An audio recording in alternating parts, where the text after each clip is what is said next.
rare.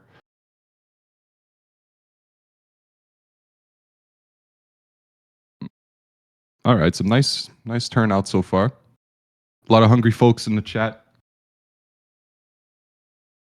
Perfect time to be focused. Perfect time to be in the market, right where it's at. A lot of stuff frothing. Sorry. All right, let me just set up my stuff, and we're good to go.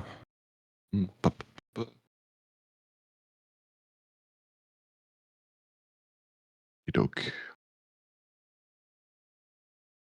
Right, and we are live. Beautiful.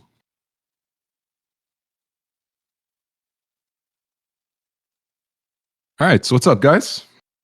Hope everybody's having a good trade week. Lots to talk about.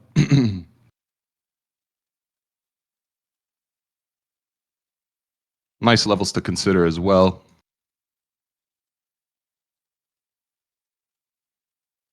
Hopefully, we're not given a consolidation morning, but don't be surprised if we are. Some pretty aggressive moves over the past 36 hours, I want to say. So if things cool it just for a bit, don't fret, don't get nervous. Just let the market do its thing.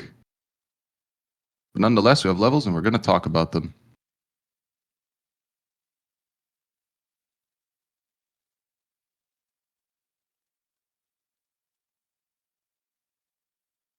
Is the stream not loading for people?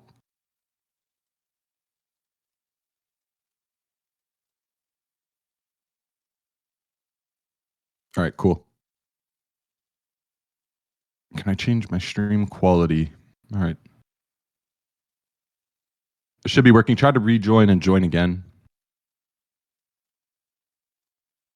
A bit grainy. Okay, let me turn this up to 1440. Should be good now, right?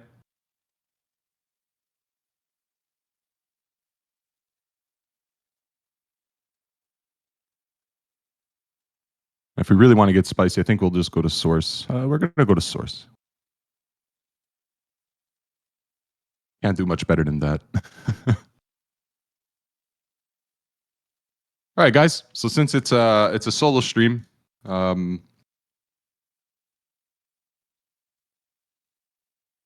be looking at things together. But of course, if you guys got things you want me to look at, today would be the day to do it.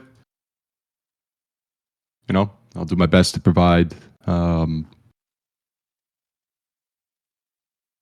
Okay, so they're already coming in. All right, so we'll keep CRV on the list.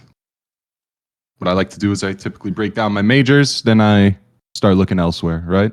I think it's fair enough.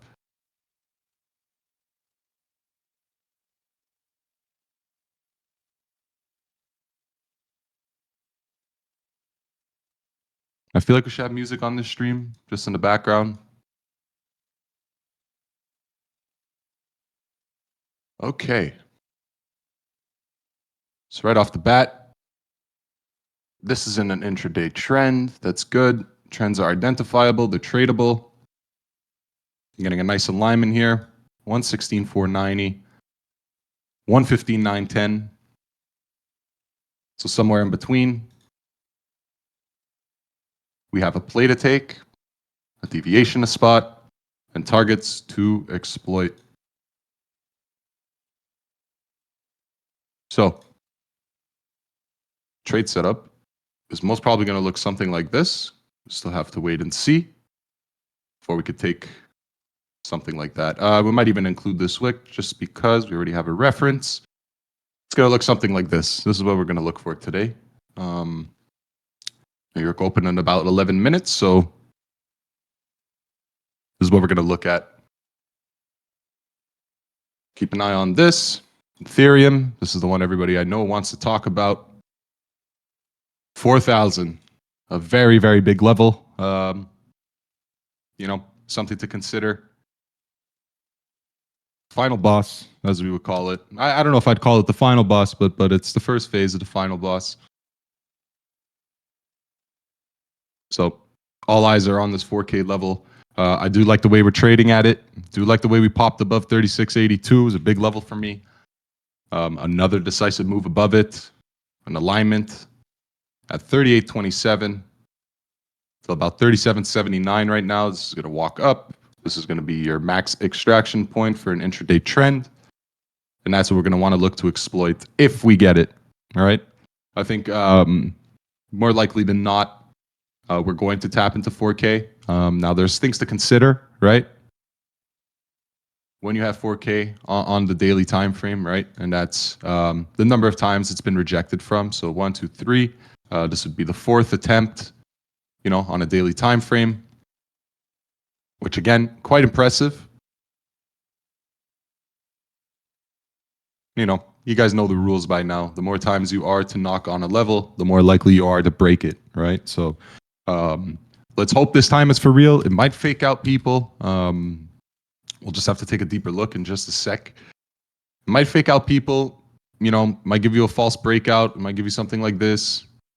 It'll look really, really strong, and then it'll just kind of stall, move back underneath, kind of scare everybody a bit. So we're going to be looking out for that today. If we do manage to get the 4K break, which I think we will.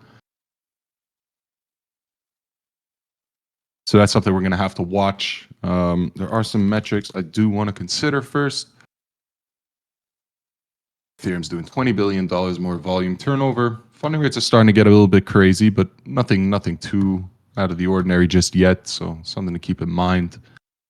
But yeah, this 4K level is going to be obviously what a lot of people are looking at. Very psychological. A lot of bag holders, either from November to January and even 2021 cycles. We're starting to head into the top buyer level, right, of its previous cycle highs. So it's going to take a lot of it's going to take a lot of bidding, right, to finally convince bag holders that they want out. So that's something we're going to have to look for. We have been seeing positives in terms of institutional strategies to purchase and acquire Ethereum. Whether they've gone through or not, I don't think has been confirmed, but they are being proposed now, so that's a good sign. But yeah, this 4K level, 4,000 to about 4,600 is going to be very, very tough. It's going to be the level where most people are convinced of a cycle high. And again,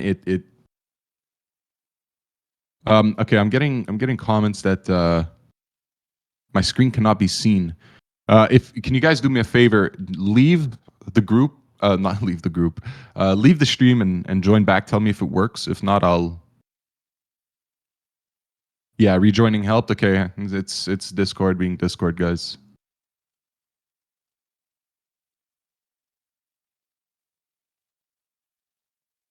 Okay, so it's there's like 10-20% of people that can't see it. So if you're feeling that or if you're experiencing that, just leave the stream, come back.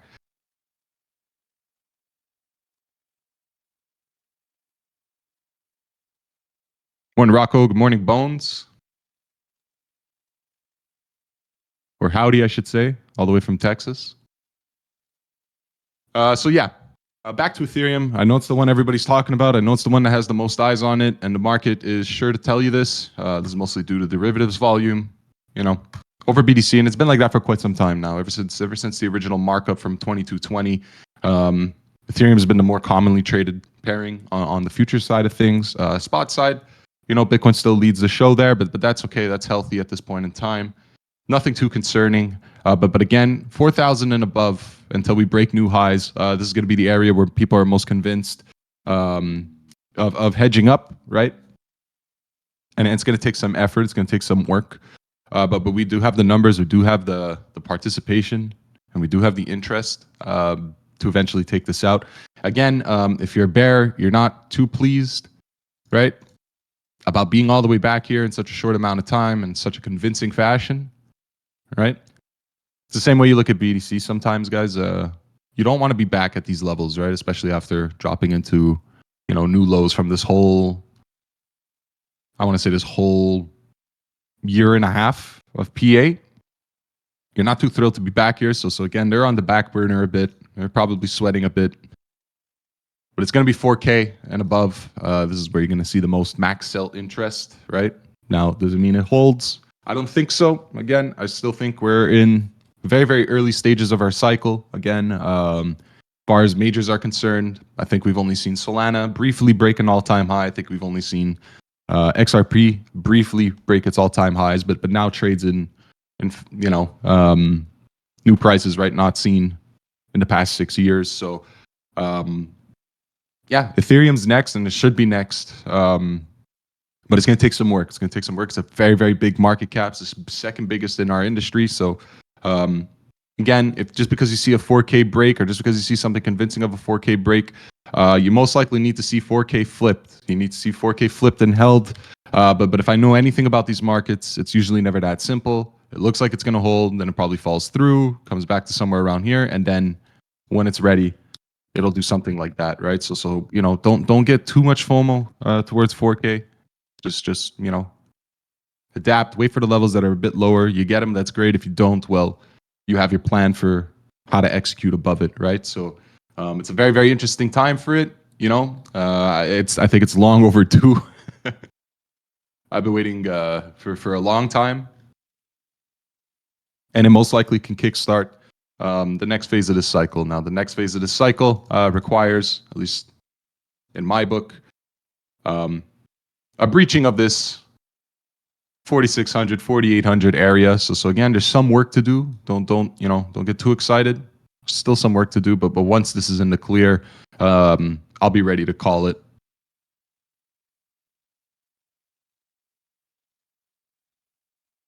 So just with that being said, intraday levels, obviously you don't want to be bidding into the most notable resistance of the past year and a half. You want to kind of like, if you can get a drop back, that's what you're looking for. So today, from a positive perspective, you do have a nice level that if you were to get it, I think continues the trend, right? It's a pivot 200 EMA touch, which will align somewhere through the middle of the day, maybe towards the end of NY session.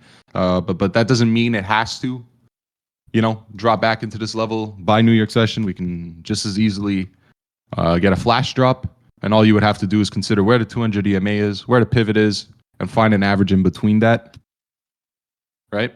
And in better cases, with New York Open and all the excitement, because the inflows have been positive for a number of days now, we could just straight go for 4K, right? And this is where I think most people are going to get the FOMO. They're going to most likely try to breakout trade this. And that's why I think you need to be careful. And I'm not saying that it's going to tap 4K perfectly and come back down. I think it's going to get people a little bit more excited than they should be. And I'll be like maybe towards 4,100.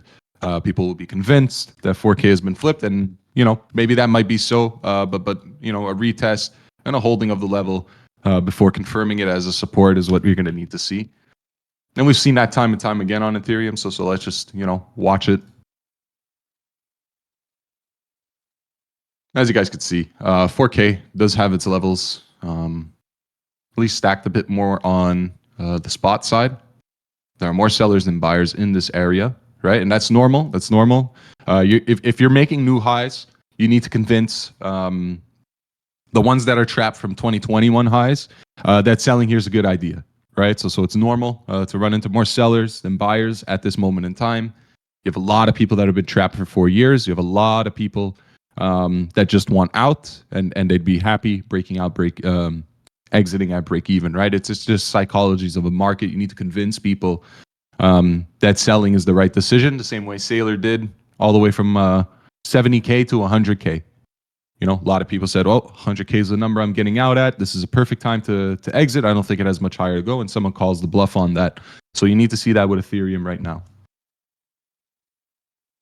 So that being said, I think the road for it looks very optimistic. Again, to be trading back here is a very, very positive, outcome. It shouldn't be seen as a negative.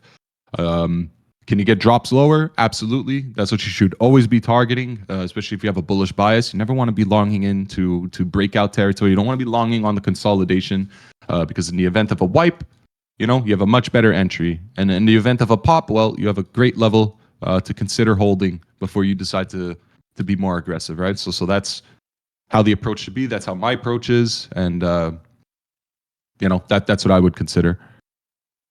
I usually discuss BTC at the first opportunity, January. So I'll go back to it in just a sec. I know there's probably some other things people want me to look at, but I usually start off with BTC ETH, We'll probably do Sol, XRP, and then we'll leave it up to the other pairings that you guys want me to consider. And do you think we get a good pullback to go long before 4K taps is a bit more difficult to determine? Again, if there's going to be an area, it's going to be at this intraday. Mean/bias is what I like to call it. So if you can get somewhere around there and you're expecting a move to 4K, that's what I would be looking for. But at this current moment in time, you're just kind of consolidating. So it makes you a bit uncomfortable because it could very likely just, mark up from here. Yeah, we're getting a lot of people that have trouble seeing the screen. Just leave the stream, join back, and everything should be fine. And we got New York open now, so let's take a look. So far, so good. Nice little cheeky gap up. And we still got some highs to conquer. So again, we'll keep an eye on this today. It's the first 20 seconds of New York open, so don't be baited by this just yet. Usually we wait 30 minutes for stuff to settle down before we decide the direction of this market. Pre-market open pumps are usually a bit more or a little bit less reliable. Yeah, that's crazy that my that Discord is sabotaging my stream.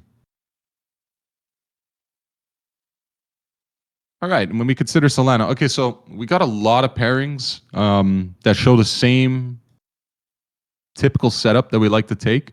We have a 200 EMA that's lagging way beneath the pivot, and I'm going to say way, but it's lagging beneath the pivot. So naturally, a drop into this level should have a strong response. And that's usually our ticket to get long and at least target here, and in rare cases up here. So we're just going to keep an eye out for that. Now this could work against us, right? Sometimes price is so aggressive, it actually ends up missing this area and just continues to push for new highs of the day. That happens less often than not. So, just throwing it out there, you don't want to always rush into stuff because on more times than not, that will hurt you rather than benefit you. So there's a reason why I ignore that. But this alignment is really what we like to see. You got an aggressive intraday trend. You have a 200 EMA that's constantly being defended. So naturally, any touches or taps towards the area should continue to prove reliable until it does not, right? Keep that in mind. We can't, at least with my system, can't be trading intraday levels of R1, R2. These are usually seen as take profits. So anybody that longs in this area probably has a stop loss towards our entry, and that entry, these stop losses all the way down here are liquidity we need to get a good buy. All right. So that's what we look for. If we long up here, if we suffer the possibility of getting down here, well then, our entry kind of sucks now, right now, doesn't it? So, yeah, Solana, ETH, BTC, all on intraday trends. Now it just needs to be defended, right? Keep that in mind. BTC, we're looking for something like this on the intraday. And I hope I'm not being too aggressive because on the 4-hour time frame, we missed our bids. We missed our bids right here. I'm very, very salty about it. It's just too competitive these days. So we flipped 116. Now we need to hold it. If we hold it, we got ourselves a good trend. But at the same time, I still have a glimmer of hope and faith that we get like some sort of W back. And we continue back up. I would love to see that. Just because, again, my bids were missed ever so slightly. I usually ladder in over 4 trades, 25% scattered in the box of interest that I have. So for this to just be slightly front run, super, super frustrating for me. But again, 116 is going to be the area to defend. That is the 4-hour 200 EMA, which again, since the original run up to new highs, this has not been retested until very recently, right? So again, to just fall right beneath it upon first test doesn't make much sense to me. Reclaiming it is what makes more sense to me at this moment in time. So now I either go to XRP or you guys tell me about some pairings that you know you've had your eye on or you want to see. We can always just take a look at the volume 24-hour volume turnover to see where all the market is trading the most. So we'll do XRP and then CRV, okay? And we'll do hype. We'll definitely do hype. All right, so XRP, I can tell you straight off the bat, this is a news-related candle or a news-related move. If anybody can confirm that for me, just if I know anything about XRP, whenever it's a move like this, it's usually because the XRP cult has seen something in the news that they like. It is lawsuit ended officially. You can't make it up. Like you actually can't make it up. Like it's just you could tell right away.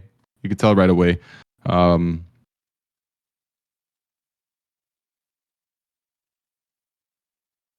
Yeah, you could tell right away. Okay. So this lacks efficiency, right? It's not that it tends to retrace most of it. It's just it tends to be very, very impulsive, almost like you can't catch it, right?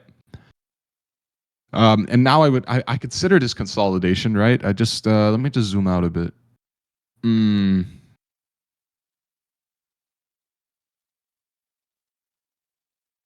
I mean, the daily has a lot of momentum to keep pushing up here.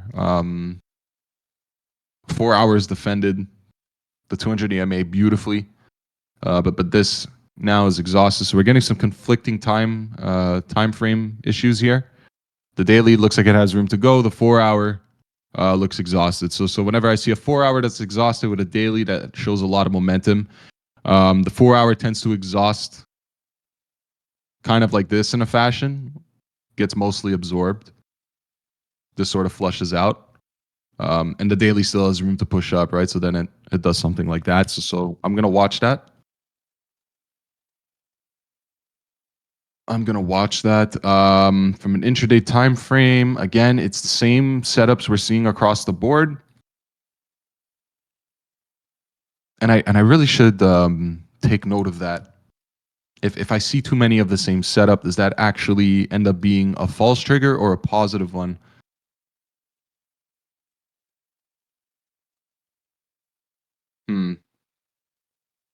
15-minute looks exhausted in the sense of sell side. Sell side looks exhausted and looks like it could want to push higher. So we have the same scenario here for pretty much all majors. You have a juicy pivot 200 EMA just slightly below. But you also have consolidation style price action that could suggest it just rips from this point on, which is very, very difficult to navigate.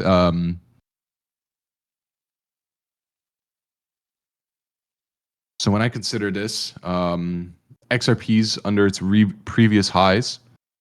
ETH is at its most major level of resistance in the past 4 years and in the past year and a half. 4K, very psychological. Lots of bag holders above this area. It's going to be a lot to convince them to get out.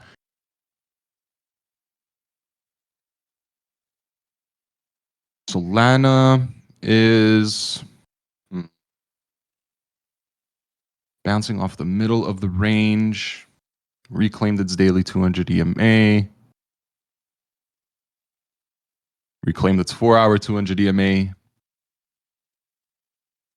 It's Ethereum. It's Ethereum that is at its crossroads here. This is over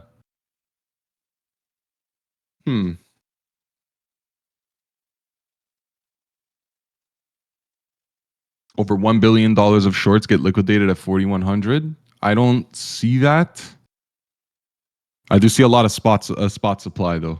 Like there's a lot of spot supply at 4K, and there are way more sellers than buyers in this area, which is again, like I was just saying to the chat, that's normal. You have a lot of people that have held for 4 years. They're fed up. They want to walk away, break even. They don't have faith, and that's usually, I'll be honest, that's usually a very, very good environment to be in. You want it to be disbelief. You don't want it to be euphoric. You don't want it. You want skepticism, right?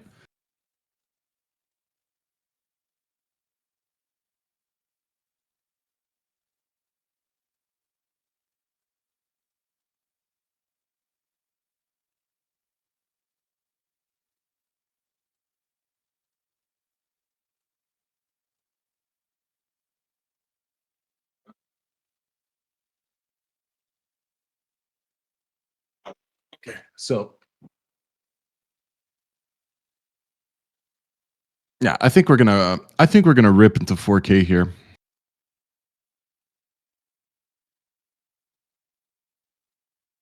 And the volume is strong. We're in the first 10 minutes of New York Open. So people are seeing the price. They're getting very excited. This is the ETF side of things, right?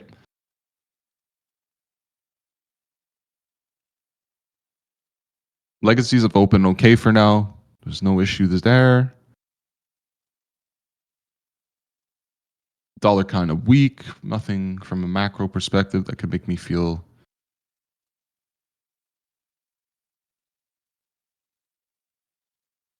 I think we're gonna tag 4K.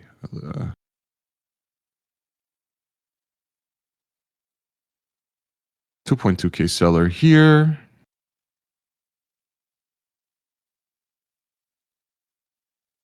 You see Coinbase is bidding now. It's Coinbase that's making the aggressive bid right now, so that's interesting.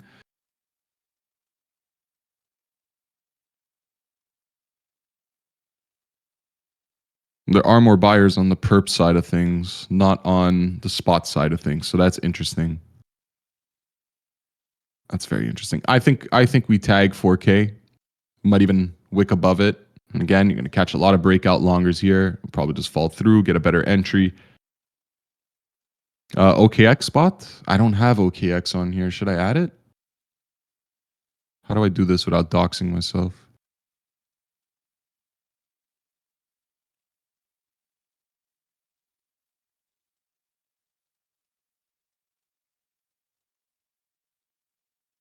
USDT or USD? I think I'll do USDT. Look at these fuckers, man. They don't show you all the data. It's so dumb. Yeah, a lot of spot buying on OKX.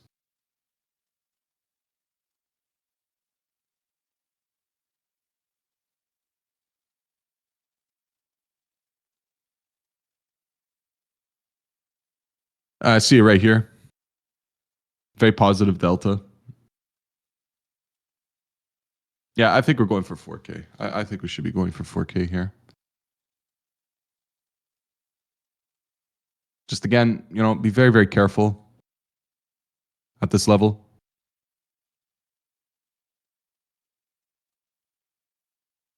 But then again, I'm a believer of, you're here for the fourth time. Very unlikely this rejects again. And if it does, it's briefly. All right, here we go.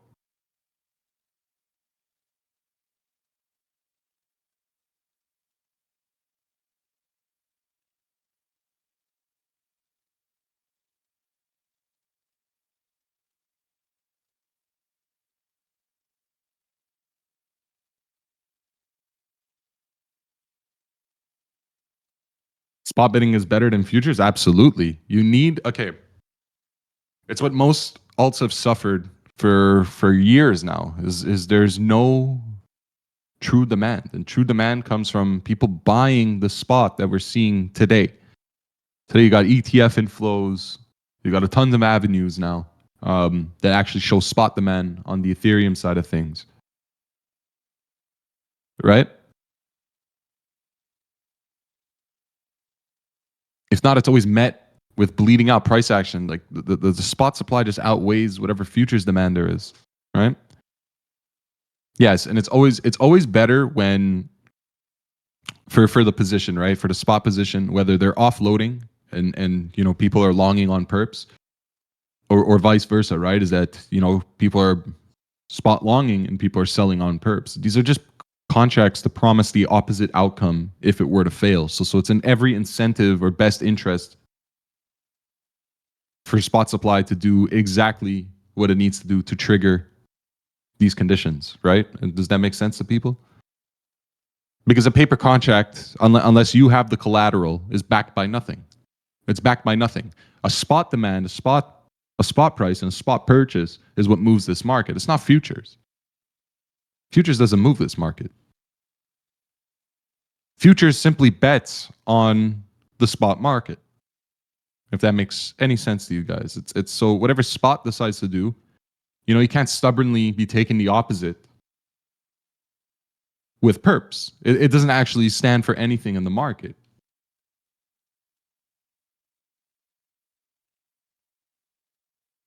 Yeah, spot BTC and ETH ETFs are absolutely important. It's what kickstarted the narratives we see today. We actually have a retail avenue for retail investors with money already in a retail environment or traditional environment that allows them to get exposure for Bitcoin. Now, it's not them that's buying Bitcoin. It's the entity that provides this ETF buying on behalf of the buyer, if that makes sense. But it needs to be a spot purchase, right?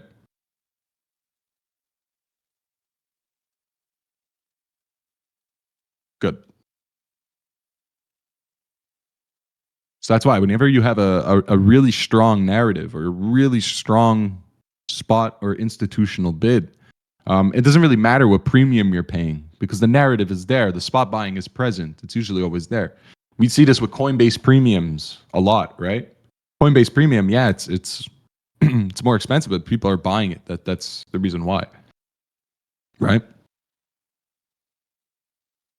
So we see all the time stubborn shorters, right? Just looking at it because this is the price it's at, and this is the price it's at. What really matters is the mechanical spot flow. These left columns over here, for example, not on the right side of columns. All right, go boys. Are we about to break 4K live on stream? Are these guys still buying here? Yeah, they are aggressively, like aggressively buying. OKEX is aggressively buying. Okay, not so much anymore.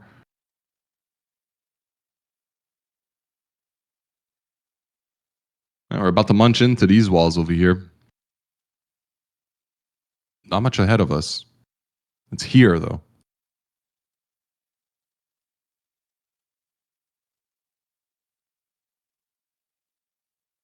And look at these walls, huh? Look at this buying pressure. Holy moly. What are they doing over there?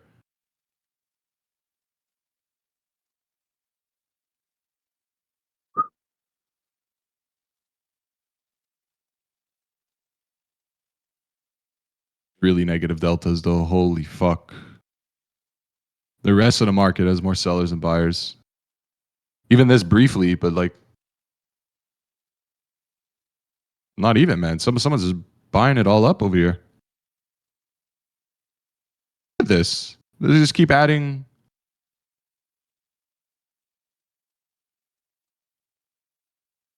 Pepe is an Ethereum meme, right? So it makes sense. And again, it's like a snowball, right? That rolls downhill. It's well, if BTC catches an institutional bid, well then all these other things are destined to move. And if Ethereum catches an institutional bid, well then this meme is destined to move because it's on Ethereum. It's like this trickle down effect. Yeah, I'll take a look at CRV, but we're kind of like at a really, really decisive moment here for Ethereum. We're at like max impact right here. Like we're right at. Yeah, I just want to see what happens here. Because again, I think you're gonna do this thing where you like really, really pop above. Everybody's gonna get really excited. They're gonna FOMO in, and then anything like that. But I'm watching OKEX right now, and this is pretty nutty. They just keep throwing more. They're just eating every wall.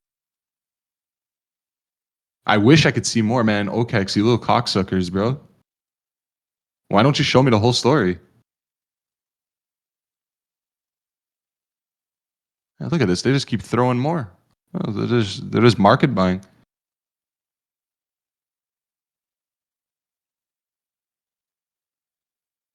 All right, 4K, bring it on.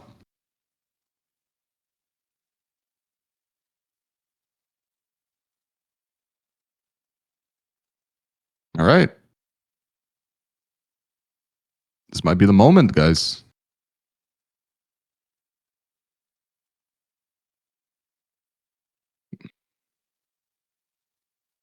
we still haven't even tapped into the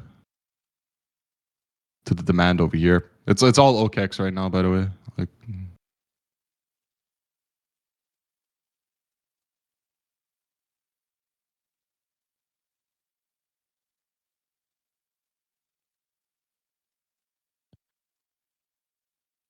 I don't see Bitfinex buying anything here.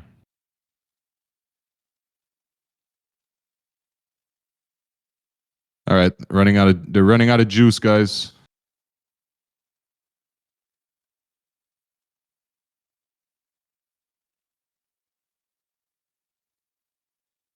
Look. They're walking it down.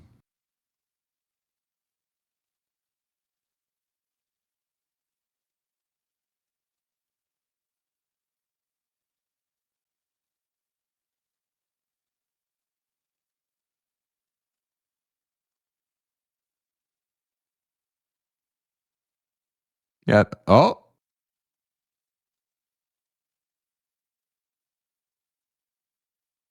There we go. That's clean. That's a clean breakout, man. Right into this level though. Man, that's crazy. 6K now. 16K here.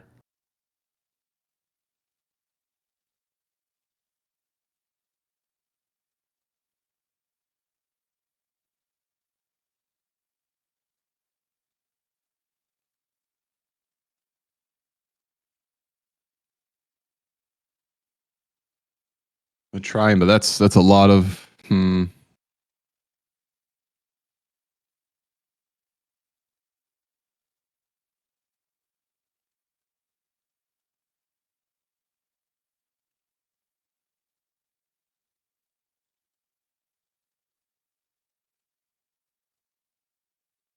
Look at the market buys. Oh my god.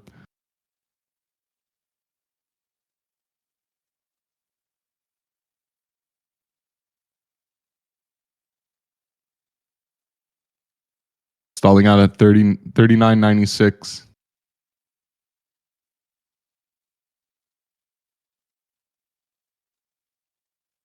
it possible to zoom in a bit? Can I do that? Oh yes, I can actually. Oh my god. Why didn't I do that before? I'm squinting over here.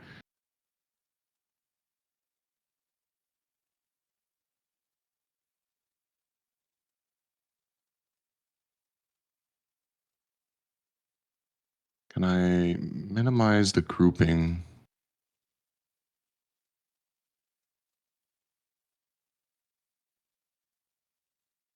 Yo, look at the behavior on OKEX over here. Just keep watching that, okay?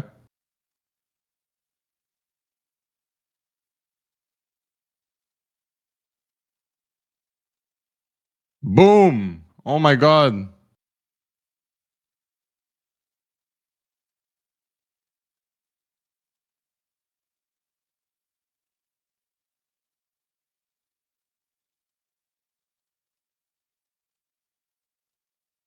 That wall disappeared.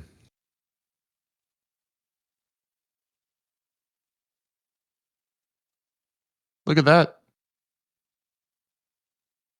It's gone.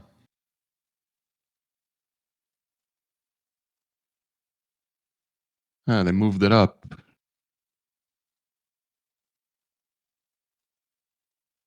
Well, we are seeing fuckery over here, boys.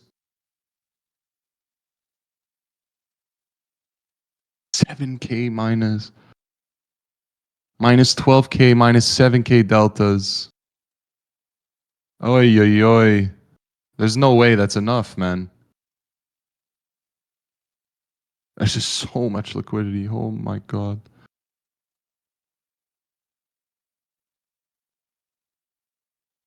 Well, the battle for 4K is upon us, boys. That is a lot of volume. That is a lot of volume. Look at this. That is a lot of volume for the first 15 minutes or 25 minutes of New York Open. That is a lot of volume. Is it enough though? I don't know. They that was a very very strong effort. I'll say that much.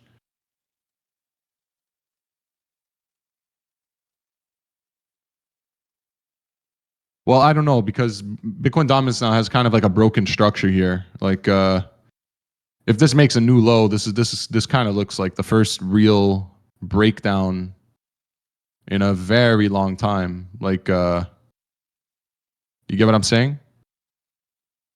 Do you know what I am saying? That is the first like real breakdown from the 200 EMA in like that is a very long time. Yeah, it's been the strongest chart for 3 years. It's been in an uptrend for 3 years, which means it's eventually going to break. Like it's eventually going to have to break. So it could be, but again, given where we are in the cycle and where we're at, like something's got to give eventually. This has been in a 3 year uptrend. So let's see. Like if it's going to deviate, it has to deviate from here. It can't go lower because if it goes lower, then that's a break in structure for me. Like that's a significant break in structure. And we could be back down at like 57 in no time. So let's just keep watching it. I gotta watch these books here. I mean, this is like the Battle of Normandy over here. I'm freaking out. This is crazy.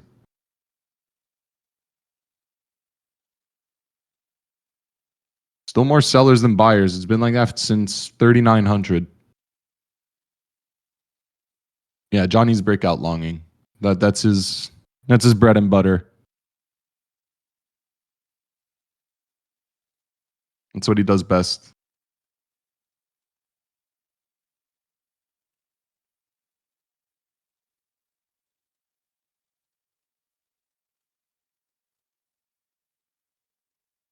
Like if I know Johnny right now, he's expecting that pop that we're talking about, where everybody gets really excited. He's going to take his profits, and it's going to do something like this, and then people get stopped out, and then it does this, and then it'll do something like that. If I know anything about how this is going to play out.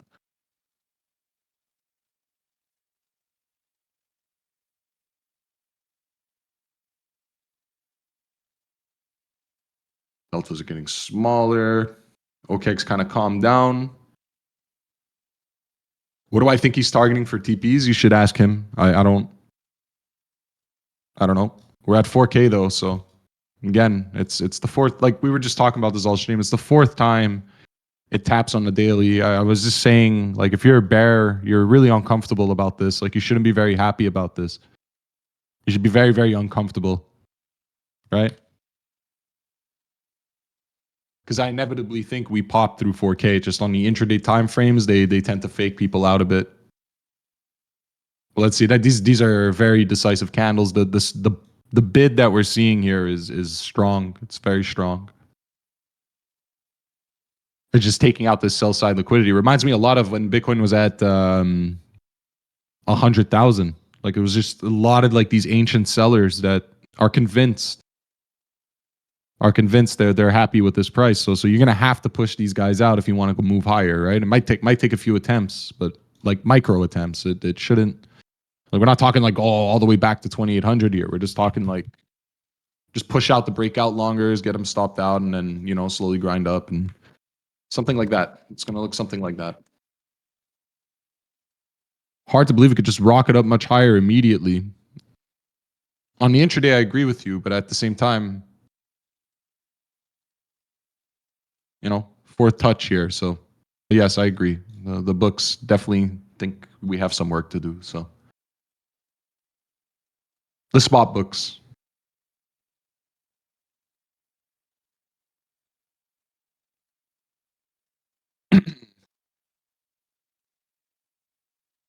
And yeah, for a pullback on ETH, you'd want around, at least intraday time frames, you'd want around 3820 to 3800, I guess, by the time this walks up, around 3800, 3820.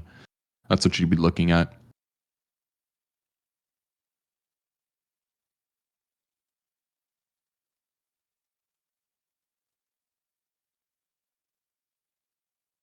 BTC not kind of doing anything. Solana caught a bid too, but it's nothing compared to this. All right, the battle for 4K continues, boys. We're finally getting a good fucking stream. It's too bad Pocky's not here.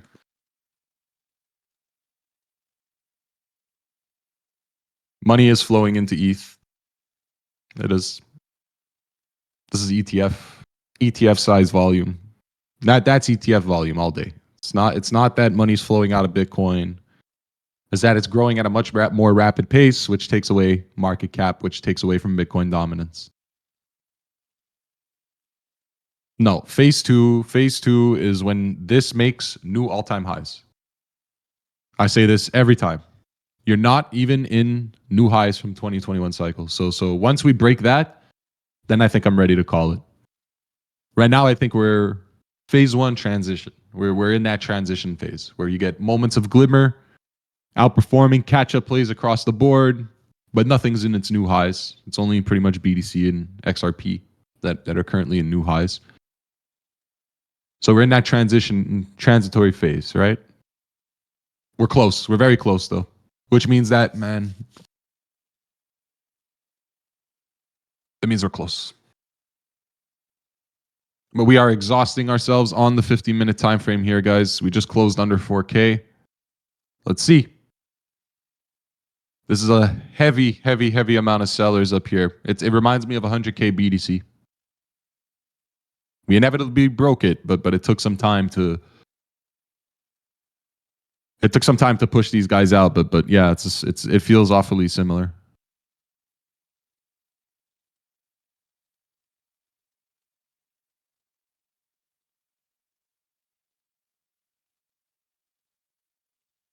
That's a strong 30 minutes. That's a strong 30 minutes. Will they have enough? PX is almost done recovering yesterday's sell-off. That's good. Not yesterday's sell-off, but yeah, actually yesterday's sell-off. If this makes new highs, then absolutely. I think the market is bracing itself for lowered rates. That's just what it looks like. Beautiful recovery off the sell-off. It's beautiful. ETH wicking into the pivot would be nice. Yeah, you and me both, my friend. We really exhausted this though, so let's see. We took out a lot of sells though. I'll tell you that much. We took out a lot of sells. You just need continued momentum here. You need more FOMO from the ETF boys. We took out a lot. Be proud. You guys chomped through 8K.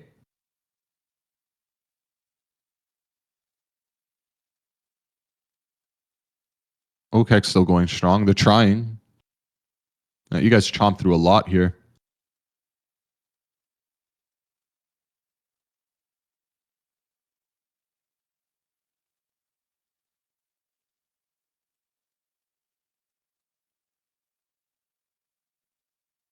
All right, what time is it? 10 o'clock. It's about that time.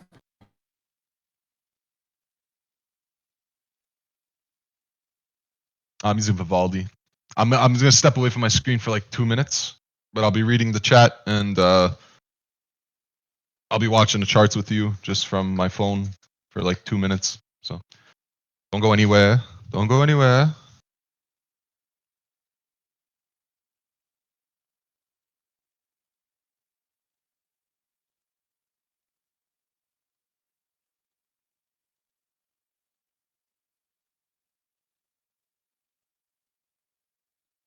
XRP anticipated this movement yesterday. No, XRP won its lawsuit and the lawsuit was completely dropped out of the question, and that's the reason for its move.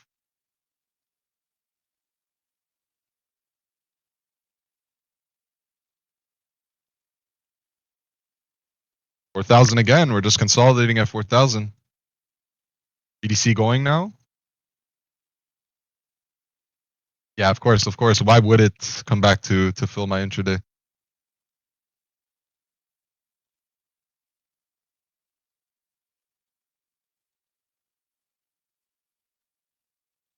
$4,000 ETH, man. Here we are again, man. You gotta push though. Come on, you gotta push. Again, the way it's behaving is that it pops to like 4,100 in like a blink of an eye because of how much is trying to be sold here.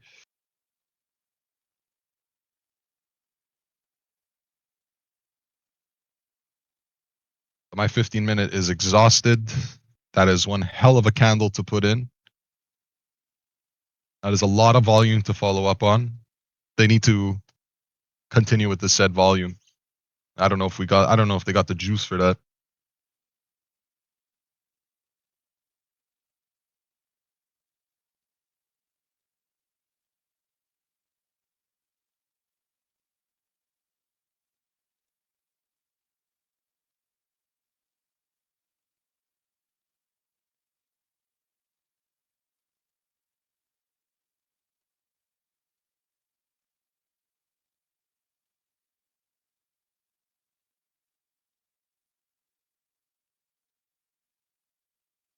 Algos are fine. Algos are fine.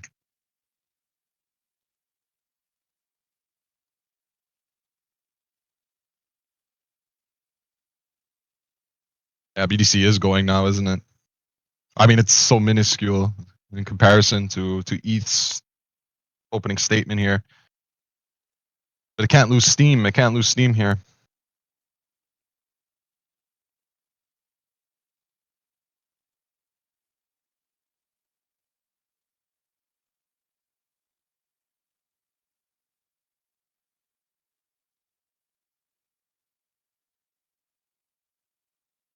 Tough, tough, tough.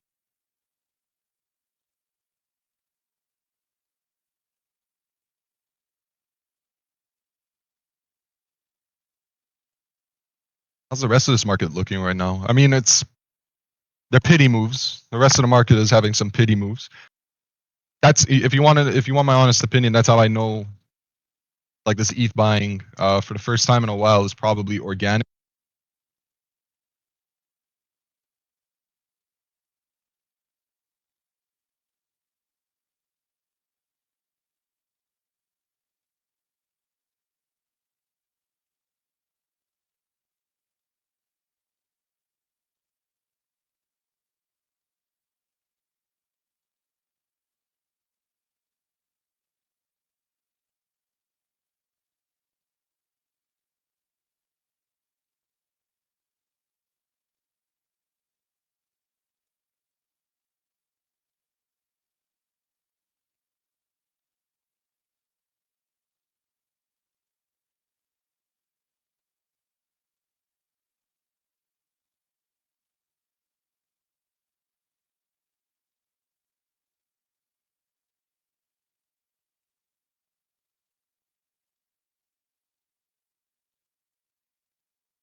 Oh my god, dude. How long is my mic turned off for?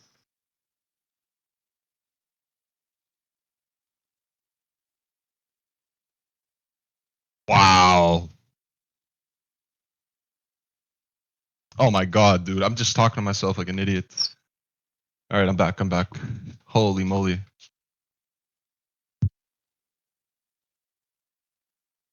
That's crazy. Okay, okay, I'm back. I'm back. Sorry about that. Jesus, man. I was just talking to myself. Okay, so I was just saying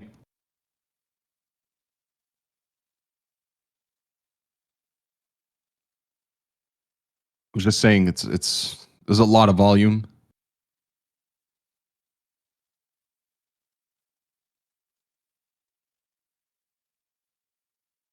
You can hear me now though, right? Like you guys can hear me? Okay. Fuck, man. I literally just went on a monologue. Nobody heard me. That's crazy.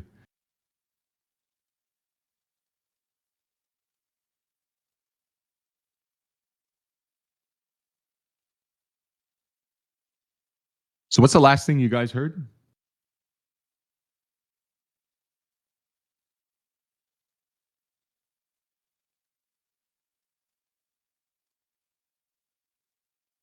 That's crazy.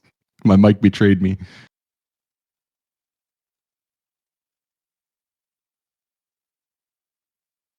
So I was saying that the 15 minutes very exhausted here, or it's beginning to get very extended. Sorry, the word I say when it's to the upside is it's getting very extended up here. Still have a ton of sell pressure overhead. But again, it's OKEX that's making the push here.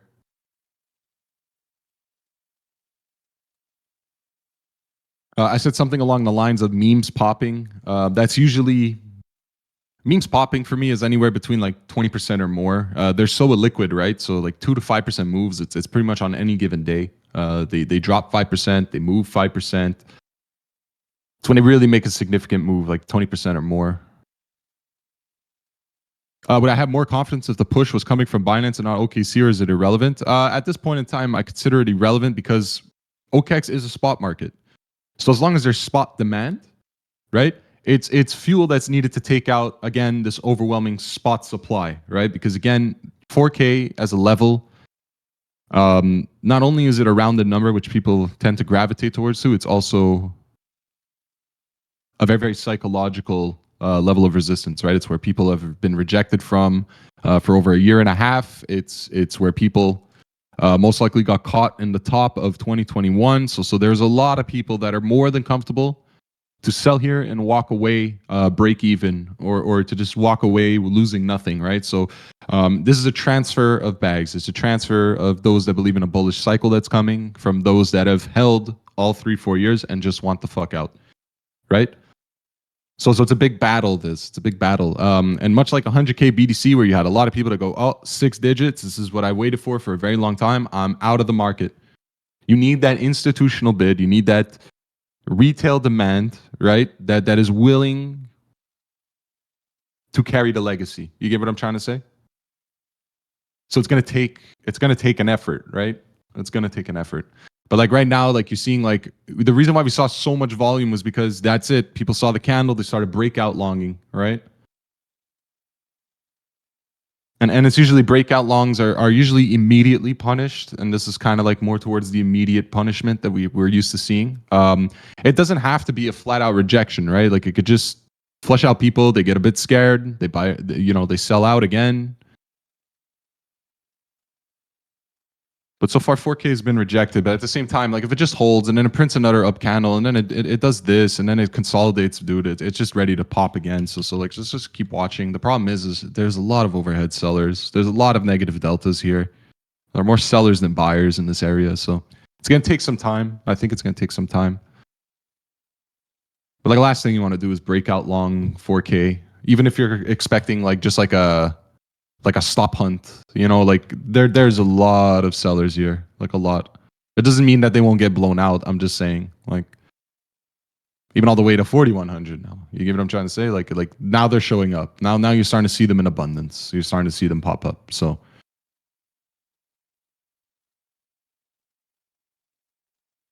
institutions bidded already. Now institutions are checking maybe what retailers are doing. I don't think there's been any institutional bid on Ethereum yet. I haven't seen a single proposal. I haven't seen a single raising of funds that I can consider reliable.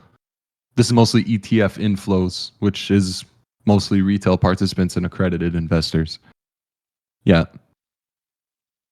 Institutional bid is something like Michael Saylor comes along and proposes $20 billion offerings with promised yields and pretty much making a strategic reserve where a company bases its revenue and income off the performance of said asset. I haven't seen that yet.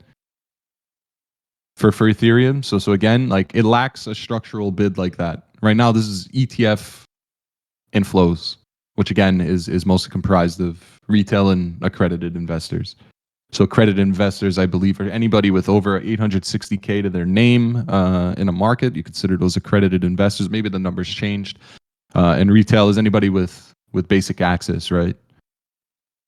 Why are spot or buy sells more relevant to price move than leverage? Because spot indicates the true a leverage market, right, or a futures market is promising it's just a contract. It's a contract that promises the price that is reflective on the spot purchasing and selling of the asset that the contract is related to. So again, there could be $800 million of futures buys, but it doesn't actually do anything to price. All it will do is create a premium or a discount on the contract itself. A lot of the times when you see someone with $1 billion in leveraged longs, because they have the collateral to back that up, meaning there's a spot, they have a spot supply that is either equal, right, or slightly less or more than the leverage position they're taking, right? Because they wouldn't take a paper contract if they couldn't back it up, at least not with that level of money.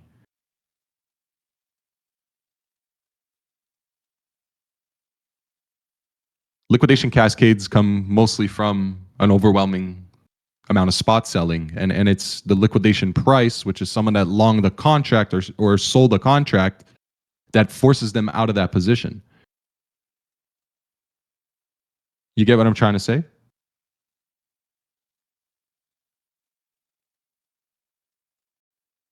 That's what creates a cascade.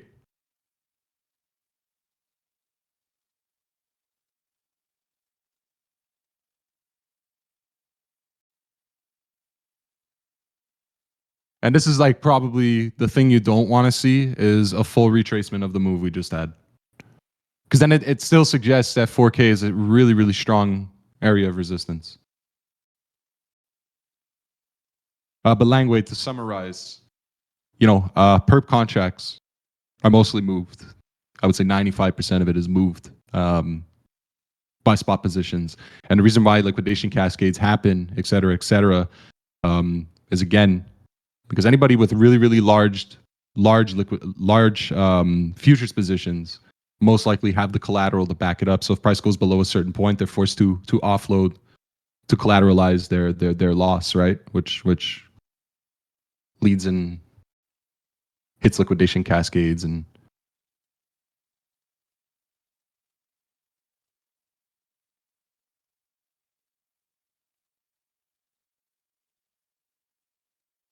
the collateral would be the spot you have, right? So the actual physical supply of the contract you're longing. So a lot of the times you'll see hedges like Bitfinex does this a lot, where they'll be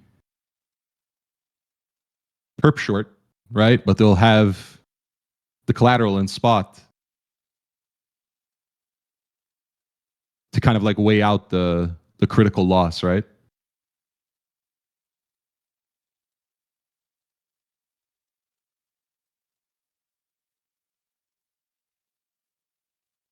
Yeah, but margin could be considered in anything. It could be considered in USD. It could be considered in spot Bitcoin. It could be considered in spot Ethereum.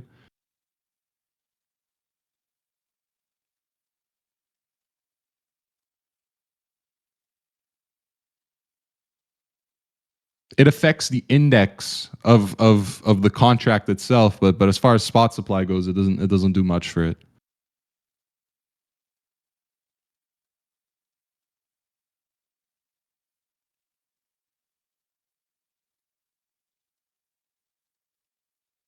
It is spot markets that move the market.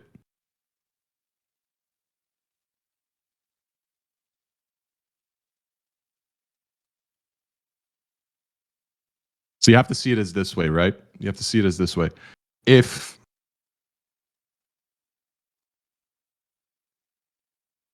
how do I create like a perfect like theory, or like how do I put like a hypothetical situation?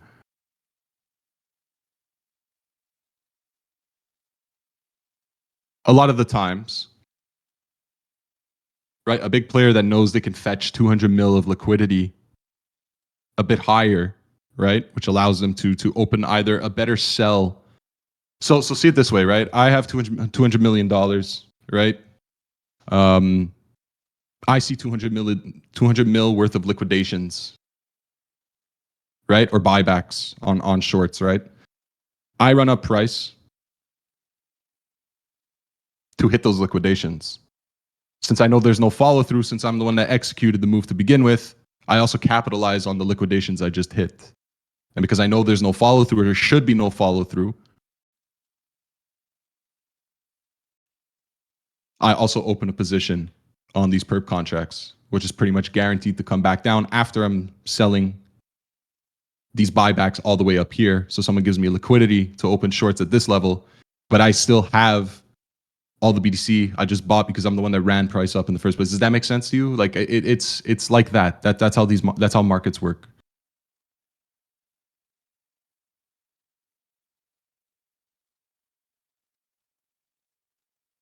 Like you'll get it. It's there's an incentive to run liquidations, right? Because it allows them liquidity in a position on these perps because they had the spot to do it in the first place, and it's always like it's always backed up with collateral.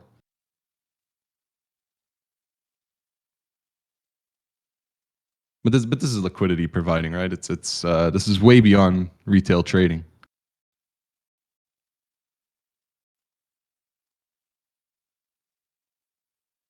So a lot of the times you'll see a big whale, right, going crazy, opening up 400 mil worth of leverage longs, right? And it attracts a lot of retail participants, not to necessarily leverage long themselves, but at the same time to buy spot. That it kind of pushes price up. It creates a momentum.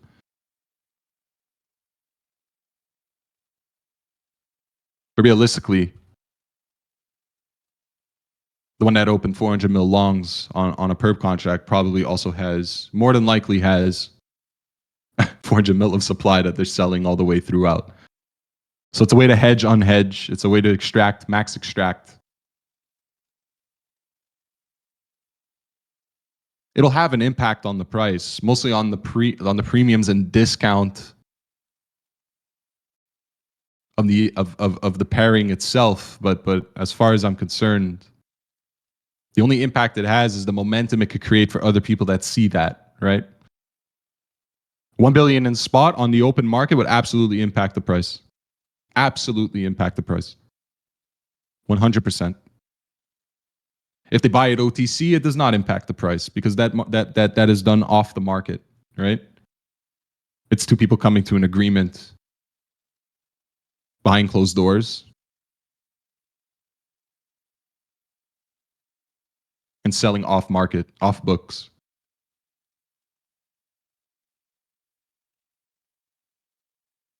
We used to see this all the time. We used to see over the weekend. We used to see prices getting T-WAPed into affinity, but it wasn't a leverage position. We would see a spot position.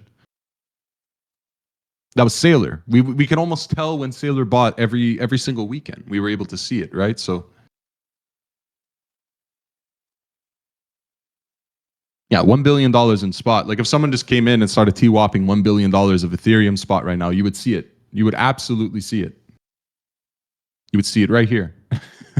You would see it right here. Or whatever index they're doing it on, or whatever pairing, I should say, or market.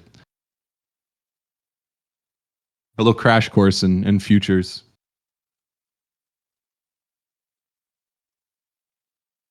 Can I Eli 5 a little more then?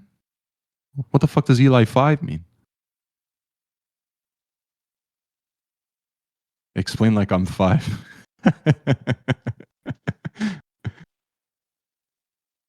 Why do liquidation cascades happen when retail traders are over leveraged and starts hitting stop if their leverage hardly affects price? Explain like I'm 5. So again, liquidation cascades happen. Okay, how do I explain it like I'm 5 though? Give me a minute to think about this.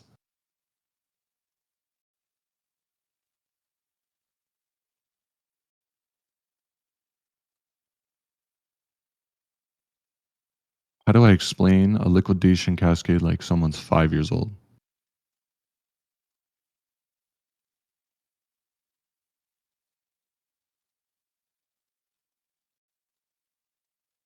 It's not that okay.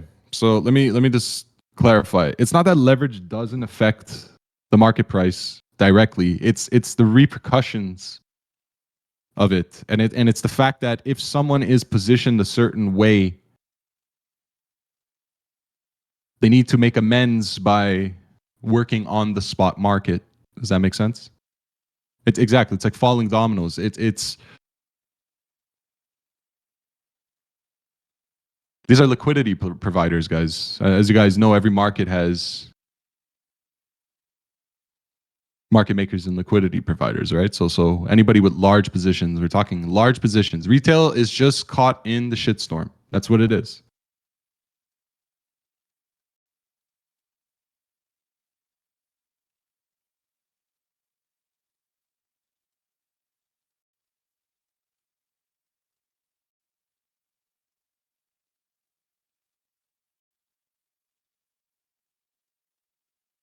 Hold on, I'm reading this.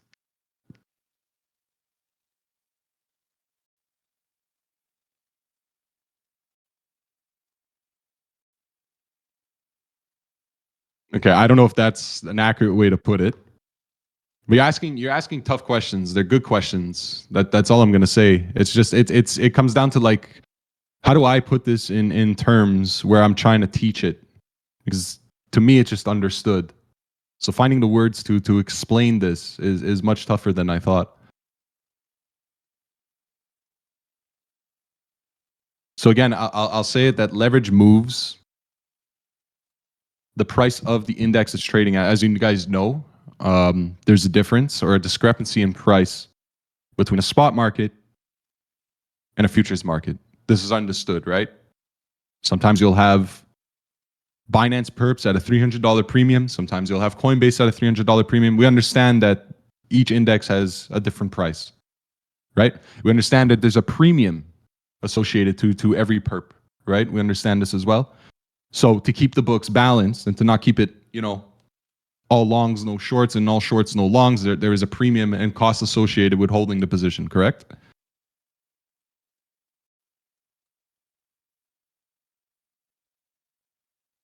Okay. So with this being said, okay, these elements force and kind of convince people to move what they actually have, liquidity providers, right? And that's the best way I could say it is that it's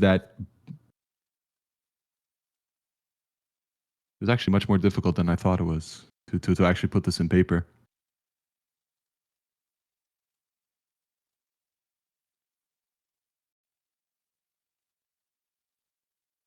It depends. Okay, so it depends what you mean when you say does it affect it directly. It's more of an indirect effect on price.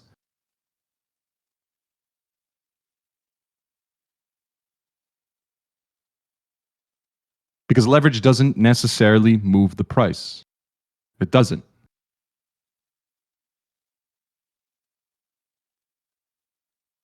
Under the woodwork, it's spot that moves the price.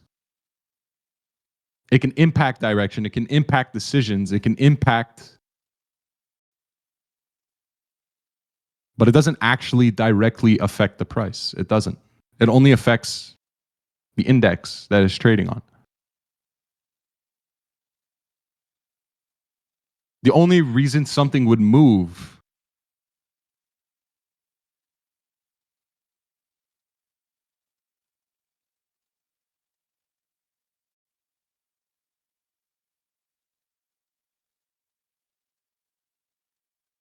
I like this conversation. You guys are forcing tough questions on me.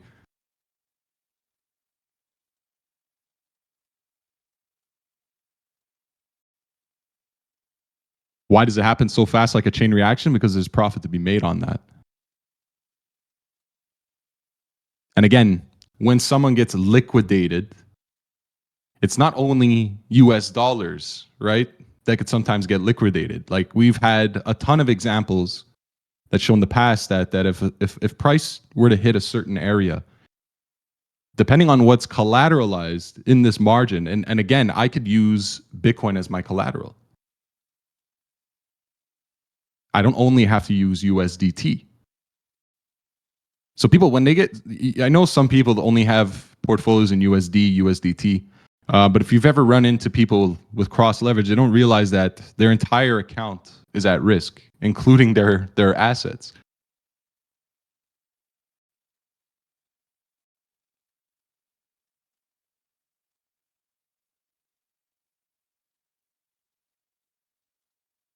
Coin margin is an element of it, yes. But at the end of the day, it's liquidity providers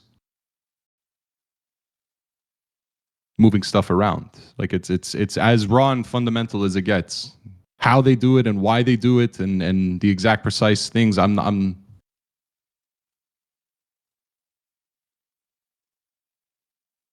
when my position is liquidated, whose money is on the table, exchanges money is also, it's unlikely that an exchange is trading against you, but it's whoever's providing liquidity for said exchange. Yeah, absolutely.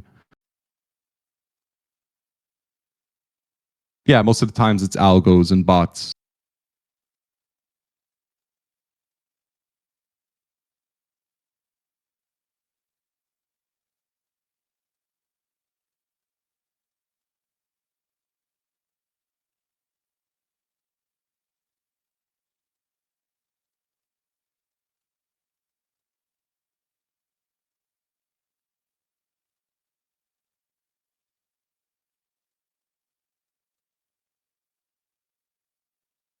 I guess it depends. It depends exactly what context you're using it in. What I'm standing on is that leverage does not.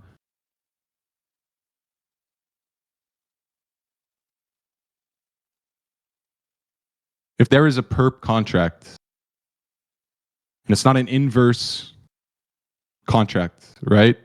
Then there is absolutely no effect on price. Just on the index itself.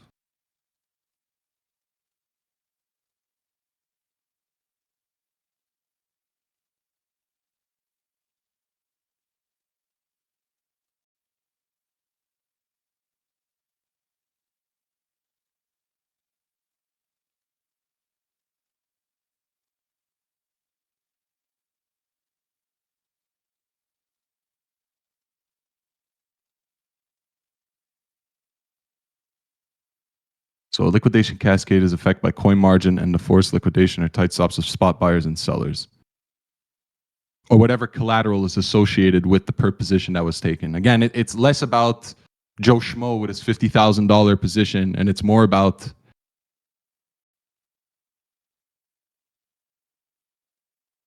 players with nine-figure positions.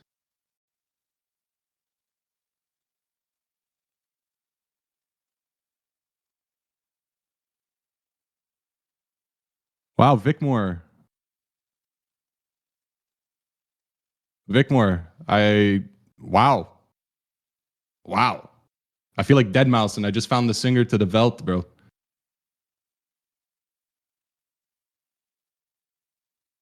He just did it. He did it. He did it better than I could. It's much harder to say than I actually thought it was, but he just explained it perfectly. Even though I thought I said it that way, but I guess not. Eli 5, that's crazy. That's a crazy terminology. I've never heard of it. I mean, say this to me like I'm 5. I've heard it, but not. I never saw an acronym like that. Eli 5. I was like, what the fuck is that?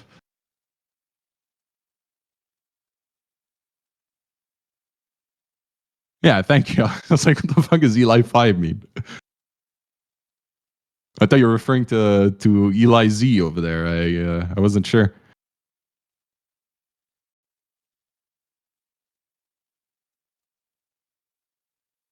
But Langwade, I honestly, what Vicmore said is how it should be explained. I guess I really suck at explaining this. So you put me on the spot. I'll be honest with you.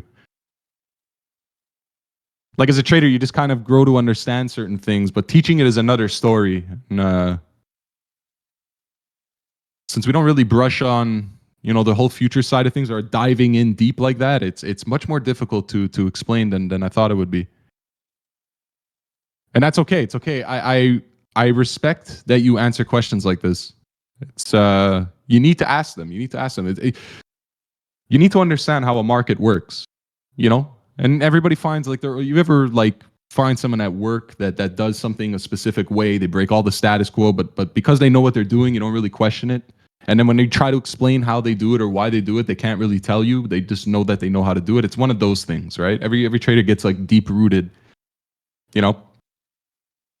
But it's really that's really the breakdown of it. It's I said it in a way less direct way. Is that you know, yeah, leverage does affect price, but it's not a direct impact. It's because it causes other things to move around, which causes these gaps in prices. And the liquidations just provide liquidity to position on these indexes. Like you know, I'm missing gaps here and there, but like someone just broke it down for you. So now you know what I'm trying to get at. It's important to understand futures. Is why I usually tell people to just stay away. It's so, especially if you're just starting, just learn the basics of buying and selling. Is to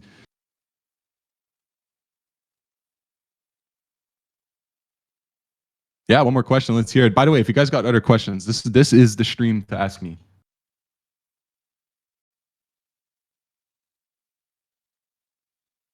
This is the stream to ask the questions.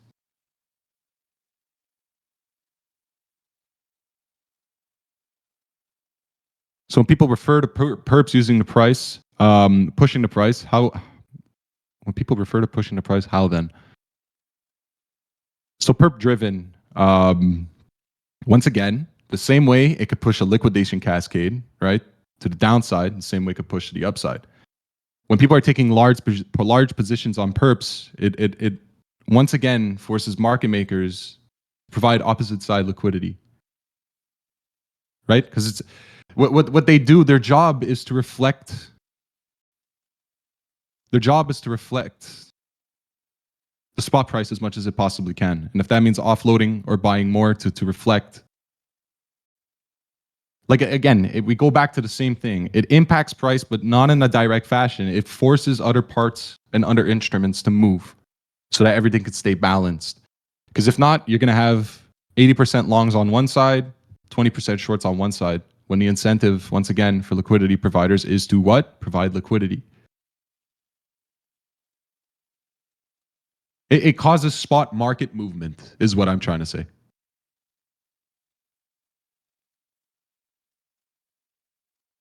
So there's a difference, right? When you see James win, for example, you know. Yes, exactly. The spot market movement is like MM following price to bounce because there's money to be made there, right? All it is, a liquidity provider is there to provide liquidity, meaning it's so a market does not become whipsawy and swing out of control. It's so that neither side of the book can get cleared, right? And his job is to do exactly that. So when there is not an actual healthy spot buy and it's mostly perp driven, these are unsustainable. It's considered unsustainable because there's most likely no collateral to back it up. So when MMM is done readjusting, right? If there's no follow through on that, guess what happens to price? You get what I'm trying to say?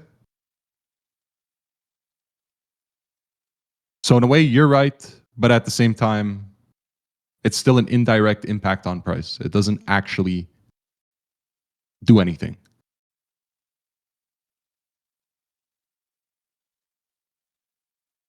But good questions. Very good questions. It's not natural. Exactly. It's not natural. That's why we say it's unorganic. Just terminology. It's not organic. There's no actual demand here.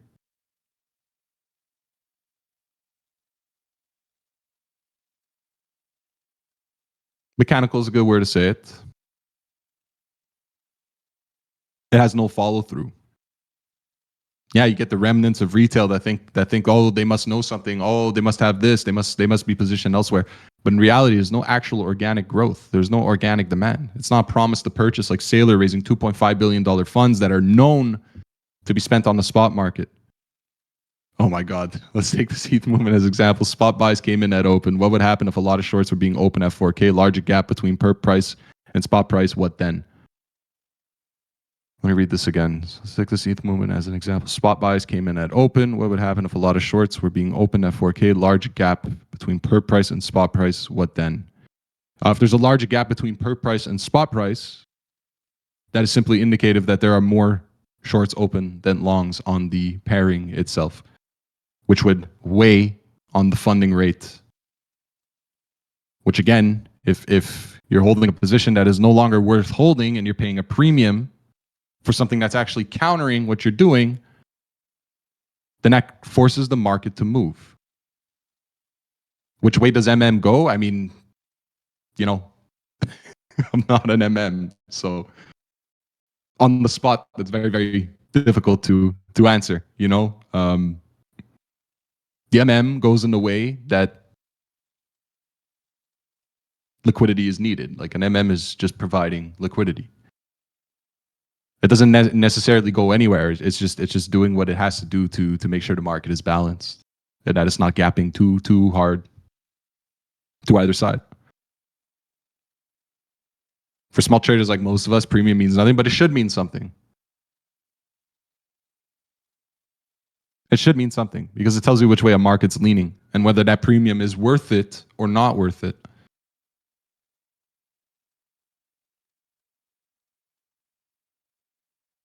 And it might not mean language. I see it in you. I see it in you to eventually be trading with very large size. You're asking the right questions. One day it's going to mean something to you. So it's better you understand the importance of it now.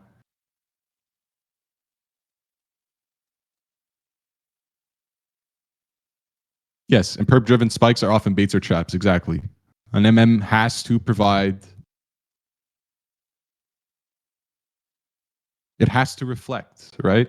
And it tries its best. In case you haven't noticed, there's times where you'll see an exchange wick $3,000 lower because it does its very best to do it. Sometimes you can't help it. If someone just fucking comes in and market sells 20,000 BTC, it's only so much, you know, liquidity providers can do in such a short amount of time. So that's why you'll see certain wicks on certain exchanges that you don't see somewhere else because someone just decided to offload everything at once in one spot. But market will do what it has to do to readjust because again, it's you know, liquidity providing is a job in itself. It's not about the movements, it's just about providing liquidity. And it won't operate when a market's going crazy. It'll operate when the follow through is stopped.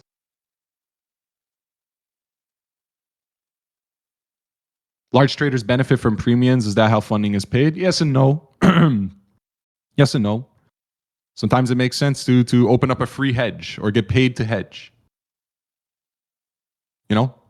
But at the same time, holding collateral on the other side, holding a pretty much the same equivalent in spot position, but just collecting the funding. So you're hedged on both sides, but the funding is paying you because, hey, the market is asking for that incentive to balance the books. So it's like, hey, you want to provide liquidity here by selling for free and holding 100 BTC in spot to make up the difference and just get paid on funding? You could do that. Does that make sense? It does. Oh, there you are. Dude, How's everything, what Pock? oh my goodness. The You dog. sound. One of the dogs sick. The baby's sick. I might be getting sick. It's a shit show, literally.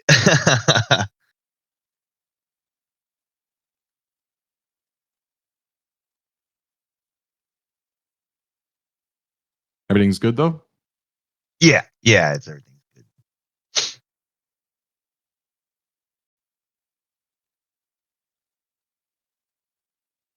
I missed anything? Oh, okay. BTC hasn't moved, so assuming it was an educational stream or a. I mean, we were having a good live watch party on E4K. Then it kind of went to shit, and we've had some interesting questions in the chat, mostly Okay. futures related, and some tough ones at that too, man. They were pretty tough to answer. They were pretty tough to answer. But it's good. It's good. It's these are I miss these streams. I really do. Oh, if Pocky wants to answer, you could be my guest. Go for it. Whoa. Whoa. What? What? I mean, you know, Let's let's try to move on here a bit. I've been answering. Okay. I feel like I've been answering the same question for 30 minutes now. So, but it was a good one. It was a good one. It just it forced me to like put my thinking cap on because it's not so easy to explain things that are deep rooted in you, right? So, yeah. What does Eli 5 mean, Pocky? Eli 5. I don't know. Thank you. Thank you. Okay. Universe has been aligned. I'm not alone. Yeah, I don't know. When I think of Eli, it's Eli, either Eli the Trader and Wealth Group or the Thank you. Book of Eli with That's Denzel literally Washington. what I literally said the same thing besides the book of Eli there, but yeah. Like I literally said the same shit. That's crazy.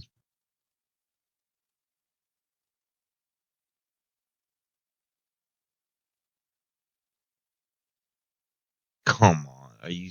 Explain like I'm 5? What? Yeah, yeah. Explain like I'm 5. I think I'm only the only traders that teach kids, and I still don't even call it that.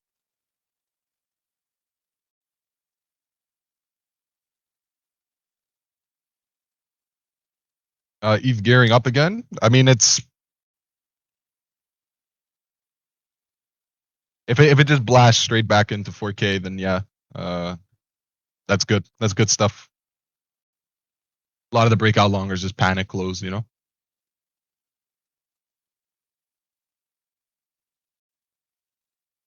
Oh,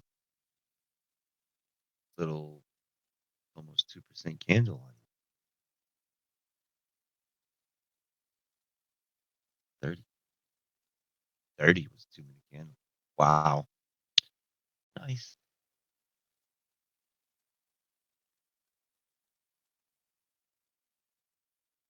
What did it just do? It just tested the no, I didn't test the value area high.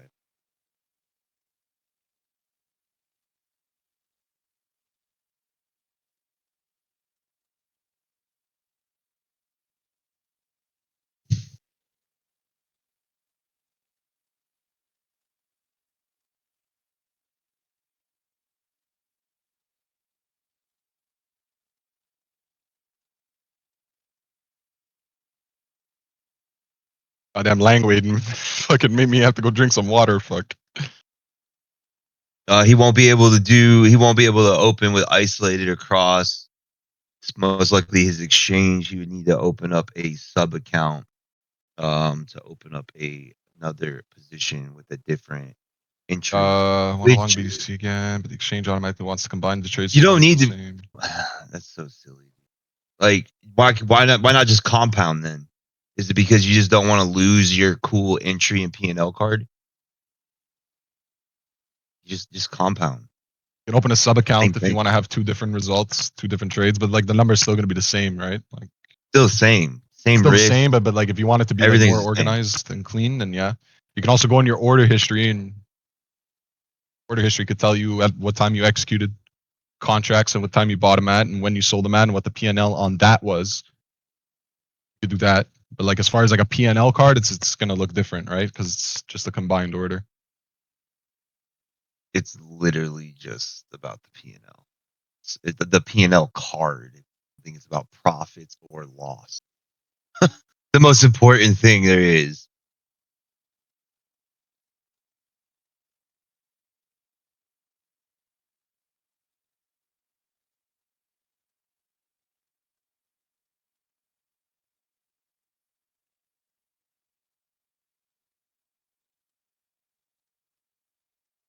Wow, Nikito, no way you flex like that. No way you flex a four digit fucking percenter. Oh, that's normal now for him. Oh, stop it, pish bosh. Swinging it.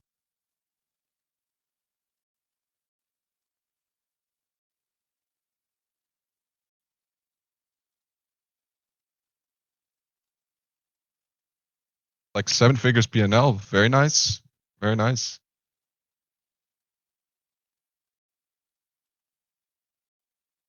They got Langwade riled up today. He's riled up. He's all over the place today. It was going.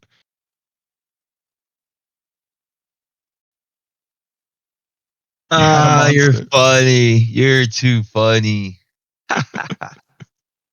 Oh shoot. Belong from Yeah. 3,500 too. Nice. Cheeky 74K for a couple weeks work. Not too shabby.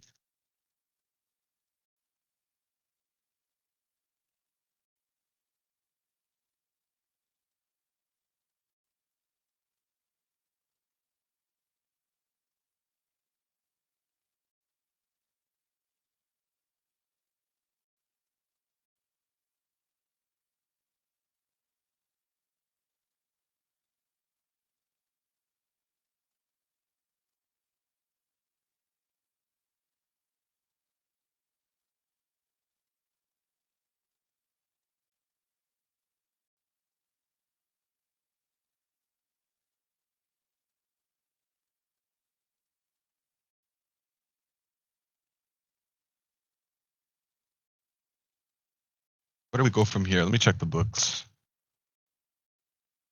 there anything else? Should still have that liquidity. Again, it should take some effort. Take a bit more of an effort to push 4K. It's a big level, guys. All right. Take a look. Deltas are still negative. OKEX still pushing, but being outweighed here a bit.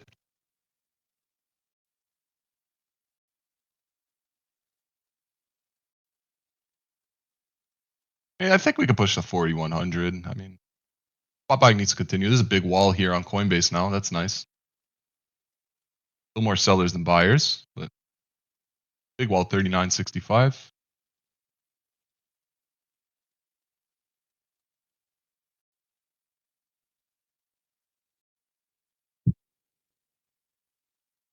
Ooh, okay.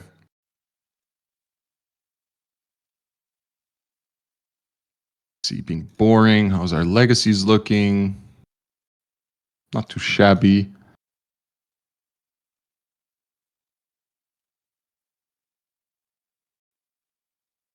And again, I like this move more than other times because, the rest of vaults are not, maybe aside from a select few, most of them are not doing, as good as they usually would. So that's good. It's more organically on ETH this time around.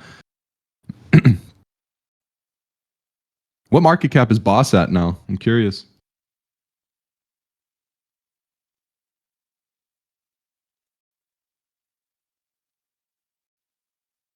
Take care, Sam. 1 a.m. That's dedicated. Where's 1 a.m. in the world? Australia? Yeah, figured. Oh man. Do I know geography or what?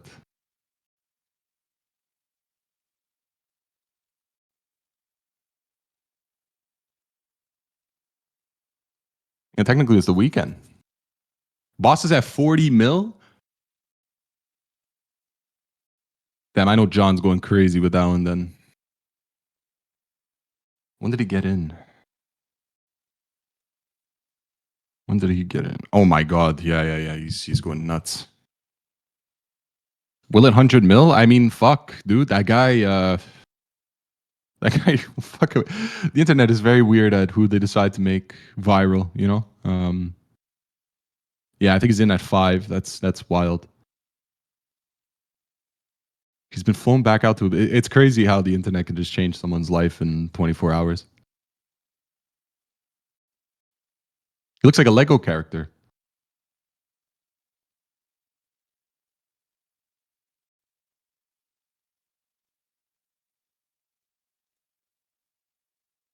He looks like a Lego guy, right? Like, am I crazy? Like, it's the hair. It's the hair. Surely peanut greater viral potential. That's the thing about internet memes, right? They come and go. They are the spotlight for 2-3 weeks and then they die.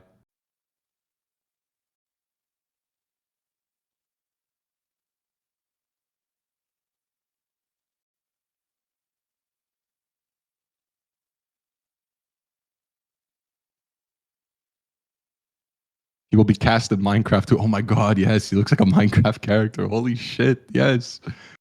Why has nobody made him a Minecraft character yet? Where can we short block? Like block the pairing? You see, he does look like a Lego character. That's crazy. That's crazy.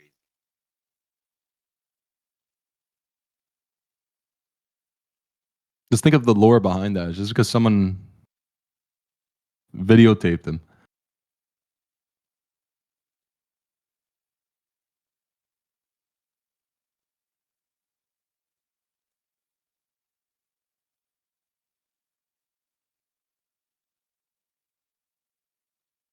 Well, think about it. The guy making the vid most likely took a video of him trying to make fun of him. So, big W, in my opinion. Dude was just in his zone, minding his own fucking business. Yeah. Ended up becoming an internet sensation.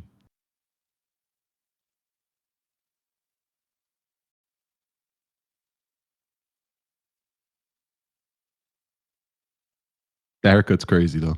It's some of the craziest thing I've ever seen.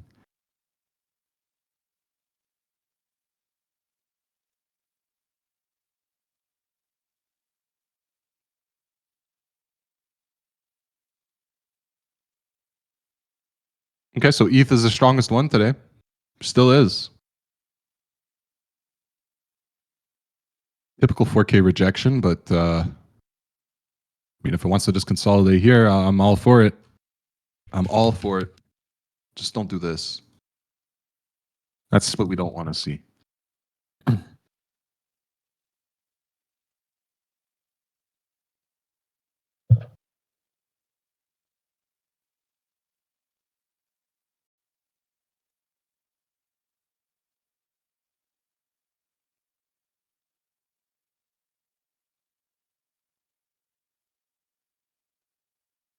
Okay.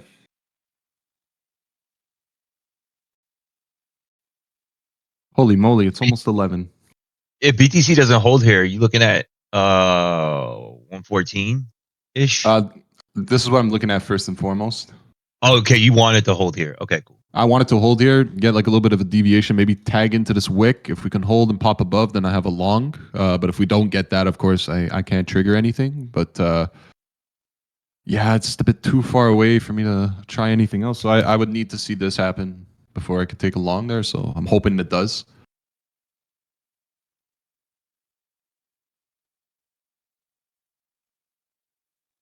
$115K for a long. I see I'm a bit more aggressive today. It's because there's a POC there. That's why. Yeah, they're going for this, right? Yeah. The deeper 115, Deeper. 115.50. Okay, right here. This block.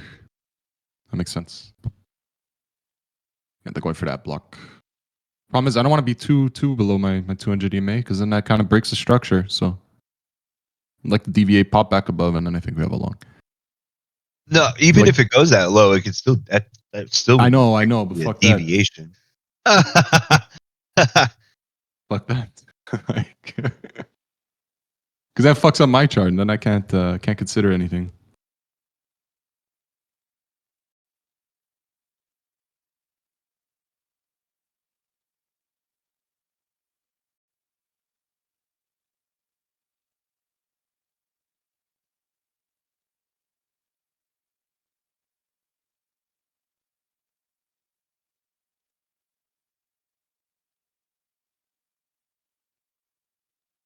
Don't ask about my INJ position.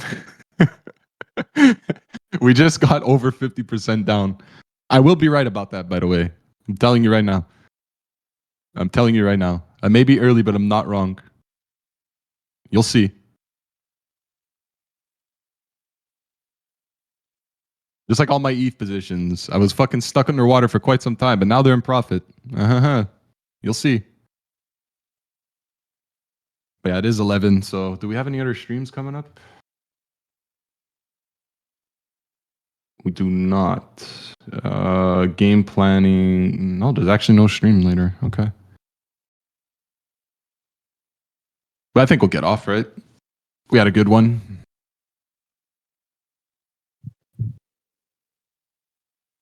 Cool. Oh no, one more question could be another 45 minutes with this guy. Oh, here we go.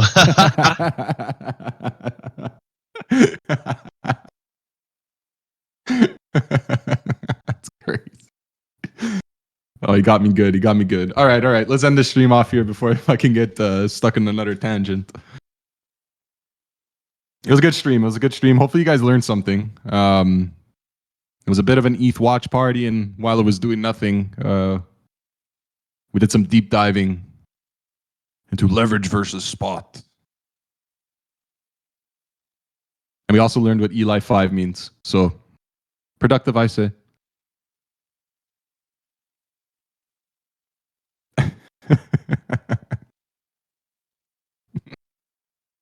All right, Pocky, I'm going to get off. Chad, I'm All going right, to my get off. bro. Guys, always a pleasure. Pocky, hopefully we see you next week full time. Oh yeah, of course, of course. It's just a freak Cool. incident this morning with the dog. Yeah. Hopefully everything's good. Yeah, man. Thank you, brother. All right, boys and girls. We hopping off. Try not to lose your mind. You know, try not to lose your whole account, trying to long breakouts and stuff like that. Take it one step at a time. With that being said, it's been a pleasure. We'll be here next time, same place next week. All right, guys. Bro, you have a good weekend. See you later, chat. You too. Take care, Puck. Take care, chat.